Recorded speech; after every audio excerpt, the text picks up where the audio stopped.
So now we will discuss about semiconductor, right?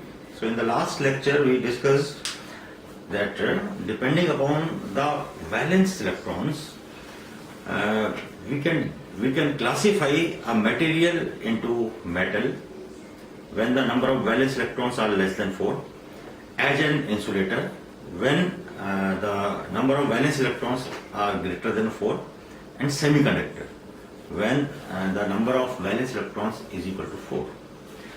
So the two major semiconductor material which are used are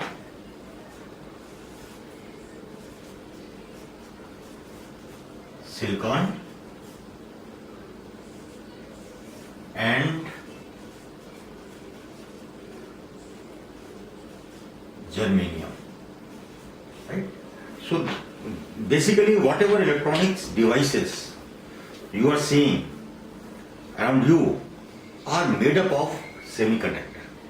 So what special property does this semiconductor have so that we are able to fabricate, we are able to manufacture the electronic devices over this semiconductor, not on metal, not on insulator? That also we will see.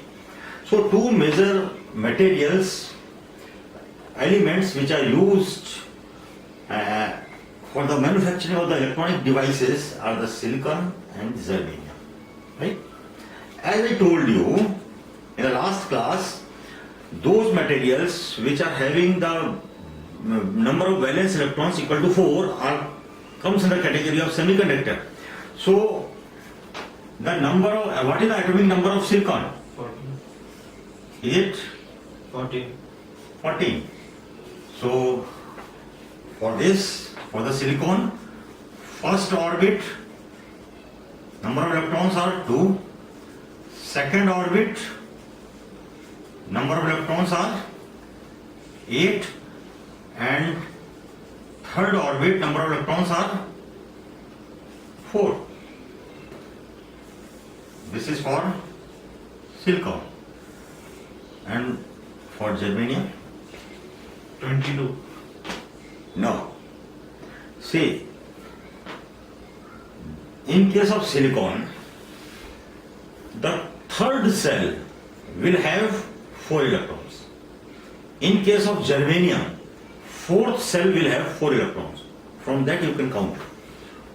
First orbit 2, second orbit 8, fourth orbit it will be 4, right? So in third orbit, how many electrons will be there? 2n square formula we will use. Yes. So how much it is? 18. 18. Now count the number of electrons. 8, 2, 10, 18 plus 4, 28 plus 4 is 32. So germanium atomic number is 32. So if you forget what is the atomic number of germanium, then you can remember. How you will remember? In germanium, 4 electrons in the outermost cell you will find in fourth orbit. So third is filled, 18. Second, filled, 8 electrons. First, filled, 2 electrons. Right? So in both the cases the outermost cell have 4 electrons, but in silicon outermost cell is the third orbit, and in germanium outermost cell is fourth orbit.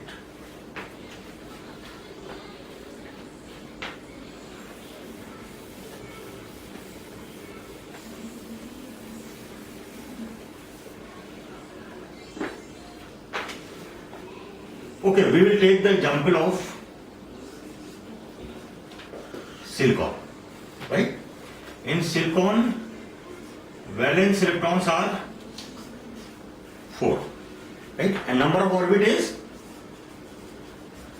this valence electron is in orbit 3. third, right? So in case of this third orbit where number of electrons are 4, according to that SPDF rule, how many electrons will be in S cell and how many electrons will be in P cell? We know that in S there are 2 orbits, right? Where there are 2 electrons. Suborbits are 2. In P, how many?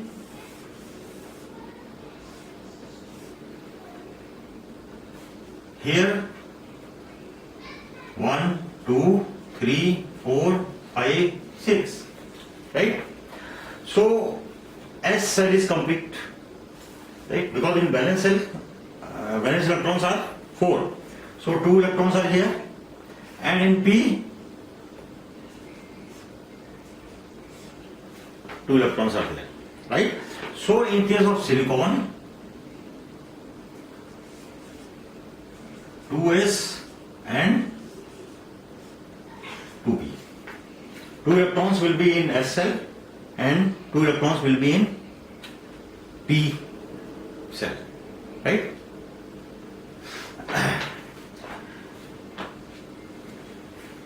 First you got this or not? Okay. In, suppose this is your nucleus, right? First orbit, second orbit, third orbit. So in case of first orbit, the cell will be zeroth cell. 2 electrons will be in zeroth cell. It is called a zeroth cell. Now in the second orbit, this is orbit number second. In second, the suborbit will be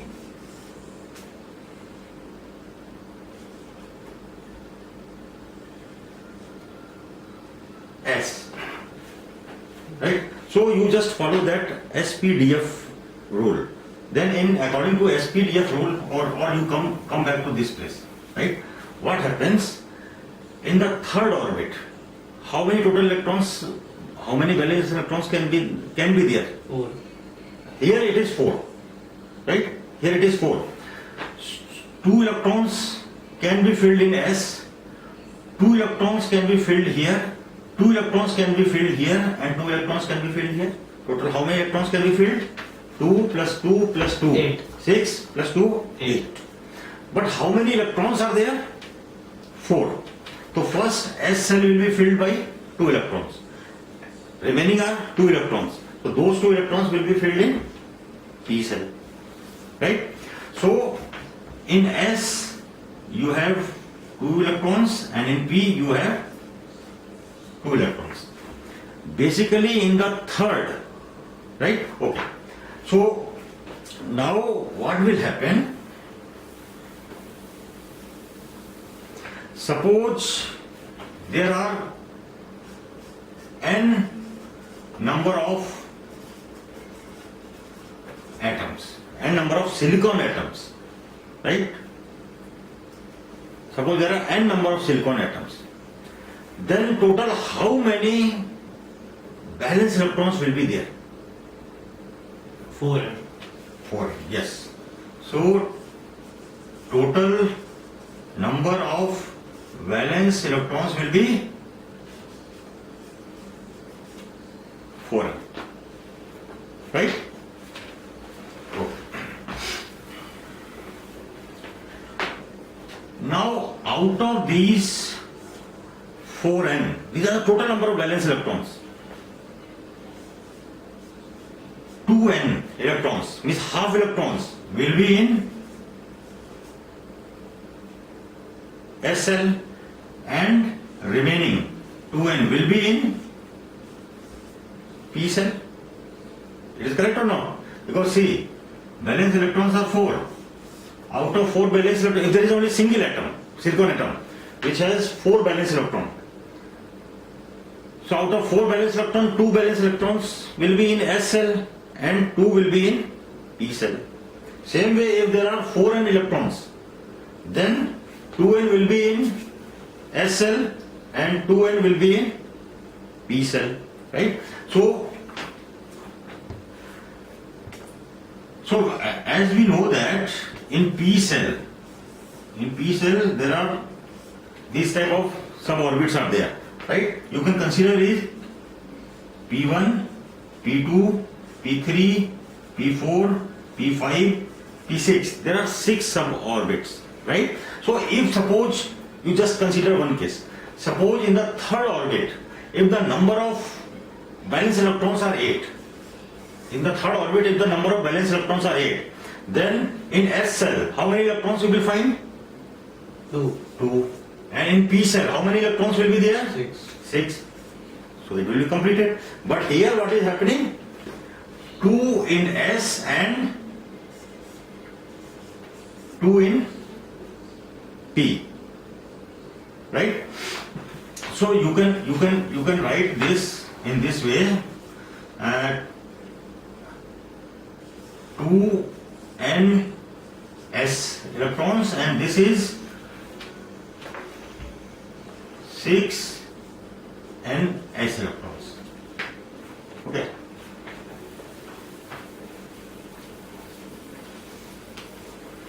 Or to make it simplify, actually what I want to tell you here,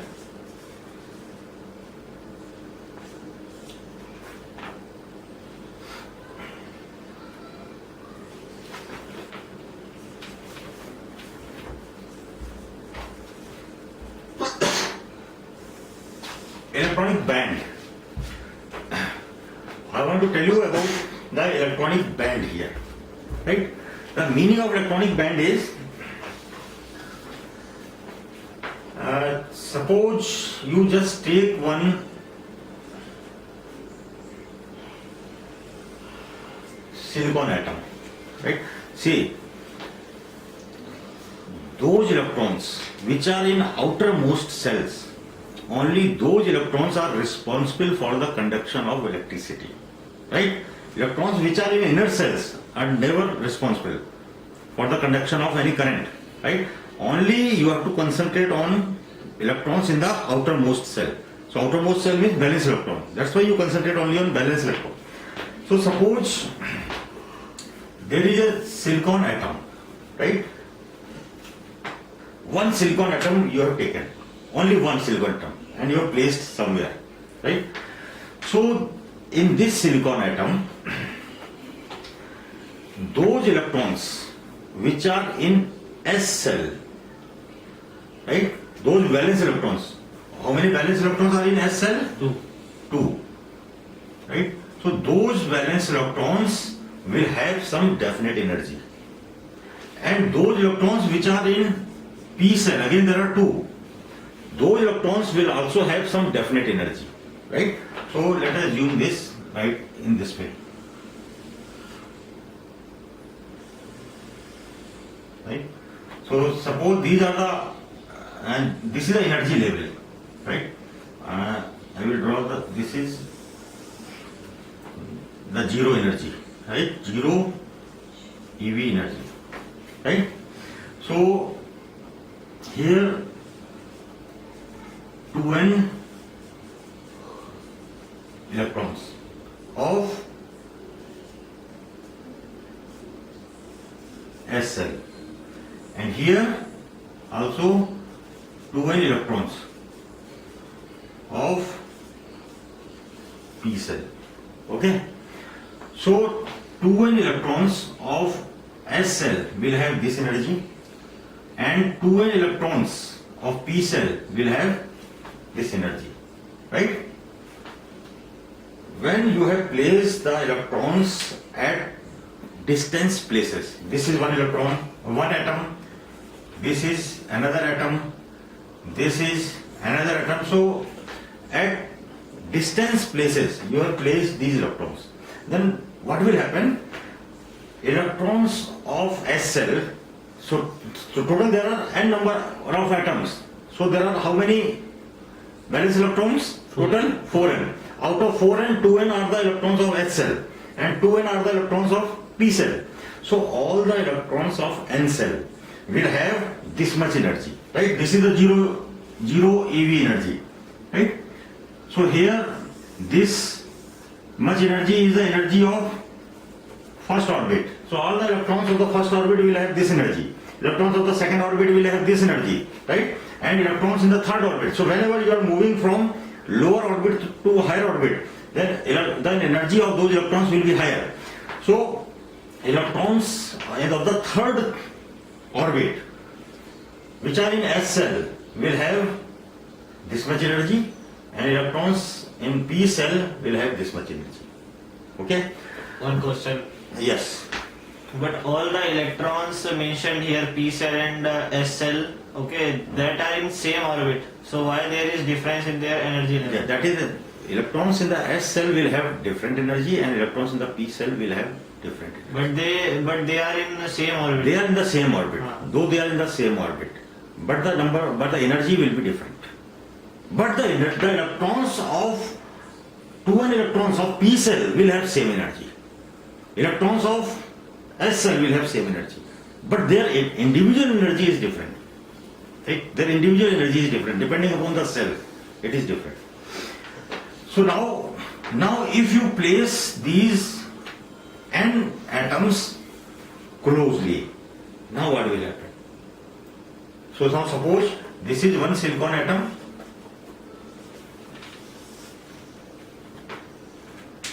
This is one silicon atom, right? And in outermost cell we have four electrons. And earlier another silicon atom was at this place. Now we have placed that silicon atom somewhat near to this one. Again they are having 4 electrons. Silicon, 4 electrons. So now they are placed closely. So now what will happen? They will repel each other. These electrons will be influenced by the other atoms, right? And their energy level will change, right? So now you see what will happen. So we call it some region. We will give it in the region A, right? What is the region A? When the atoms are placed at far away from each other. Now here, this region is the region when the atoms are placed closely, right? So what will happen?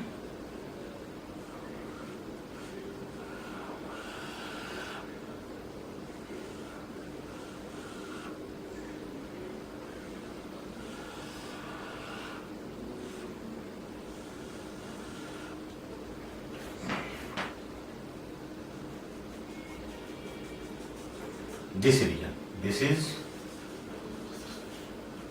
region B. Now you see what is happening.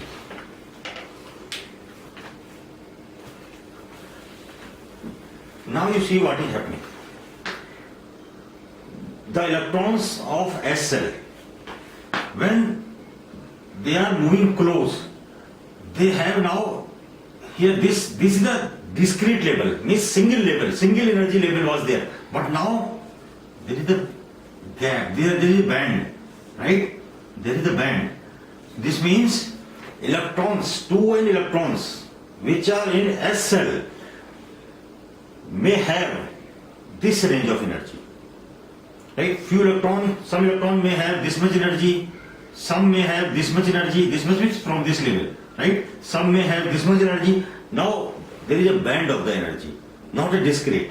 Same way the electron in 2n electrons of the P cell, their energy,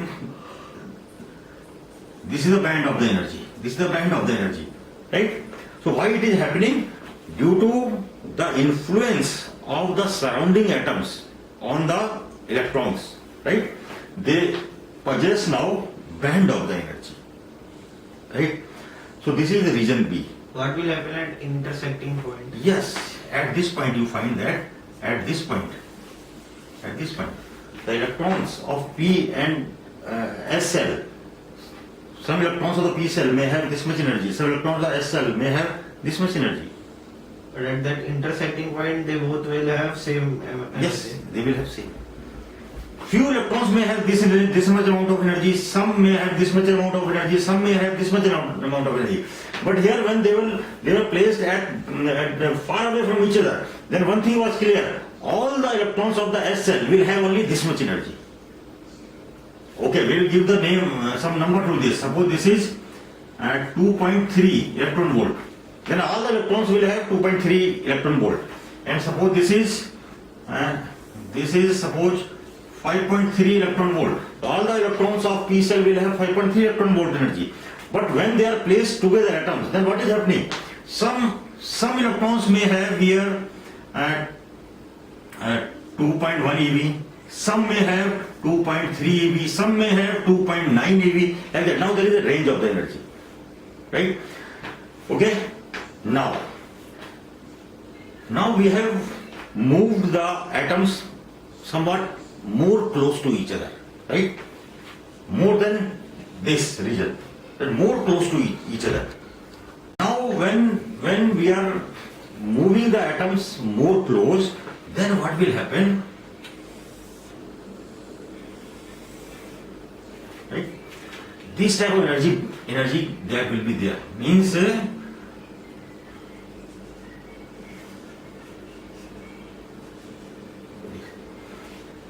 now out of total 8 n electrons, right? Here it is 4n, right? Suppose if there are 8 n electrons, 8n means when there will be 8 n electrons, when the outermost orbit will have 8 electrons. Inert gas. Yeah, in that case, or if total 8 electrons are there at the outermost shell, so here 4n electrons and here 4n electrons. Okay, half electrons will be here. So this energy gap is called as valence band. This energy gap is called as conduction band, and this is called as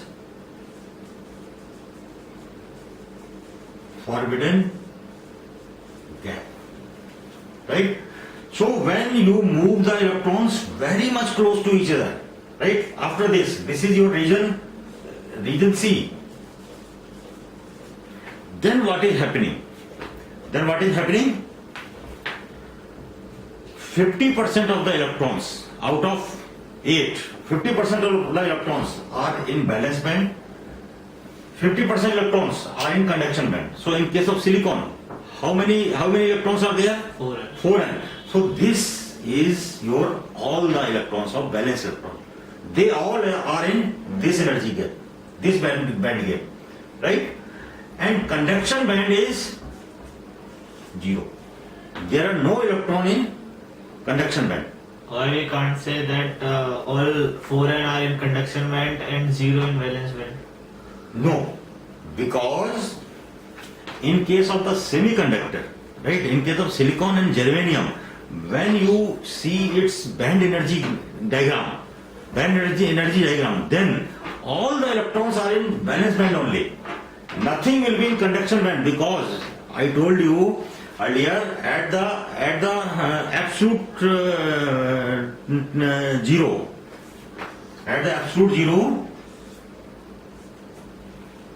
the material semiconductor acts as insulator. Why? Because there are no Conduction band. No free electrons. Those electrons which are in conduction band are called as free electrons. Only those electrons can conduct electricity, right? So all the electrons are in valence band only. No electrons are in conduction band at 0. absolute zero. But when you raise the temperature of the material, right, and suppose material is at room temperature, then what will happen? Few electrons which were in valence band, They will move. They will get some energy, thermal energy, and they will get the thermal energy and they will pass this forbidden gap. In forbidden gap there is no electron. Never. Either electrons are in valence band or electrons are in conduction band.